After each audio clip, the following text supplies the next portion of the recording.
Kenapa ada lelaki yang tampak lebih tua daripada umurnya, tetapi ada juga yang tampak lebih muda dari umurnya? Mau tahu apa rahasianya? Alkisah, menurut cerita Pak Sukarang, ada seorang peneliti terkenal dunia yang pergi ke sebuah kota tua di Kalimantan untuk menemukan orang yang paling tua. Beliau pun menemukan orang yang dikehendaki. Kemudian peneliti itu bertanya, "Bapak umur berapa tahun?" Si tua itu menjawab, "Umurku 65 tahun, saya sudah banyak terkena penyakit, sulit untuk berjalan kaki untuk jarak yang agak jauh." Peneliti tersebut melanjutkan pertanyaannya, "Apakah Bapak sebagai orang paling tua di kota ini?" Bapak tua itu menjawab, "Oh, tidak, coba kamu temui bapakku saja." Peneliti itu pun menemui bapaknya si tua itu kemudian bertanya, "Umur Bapak berapa tahun?" Bapaknya si bapak tua itu menjawab, "Umurku 90 tahun. Sehari-hari saya hanya terbaring di tempat tidur. Pelayan saya melayani semua kebutuhan saya." Lalu peneliti itu bertanya lagi, "Apakah Bapak sebagai orang paling tua di kota ini?" Bapaknya si bapak tua itu menjawab, "Oh, tidak, coba Anda temui bapak saya saja."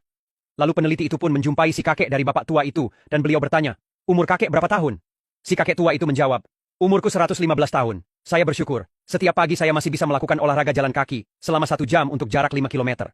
Saya masih mampu melakukan pekerjaan untuk keperluan saya sendiri." Peneliti pun terus bertanya, "Apakah kakek sebagai orang paling tua di kota ini?" Kakek tua itu menjawab, "Iya, saya orang paling tua di kota ini."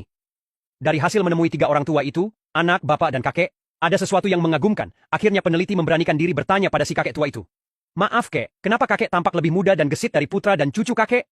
Kakek tua itu dengan tersenyum menjawab, "Cucuku itu terlalu sering dimarahi istrinya, anakku juga, and aku tidak pernah dimarahi oleh istriku." Dan akhirnya si peneliti mendapat kesimpulan hasil penelitiannya. Ternyata istri yang cerewet bisa mempercepat penuaan suami. Sebaliknya, istri yang lemah lembut itu bisa membuat awet muda dan memperpanjang usia suami. Jadi, sampaikan kepada para istri, jangan terlalu cerewet pada suami jika ingin suaminya awet muda dan sehat.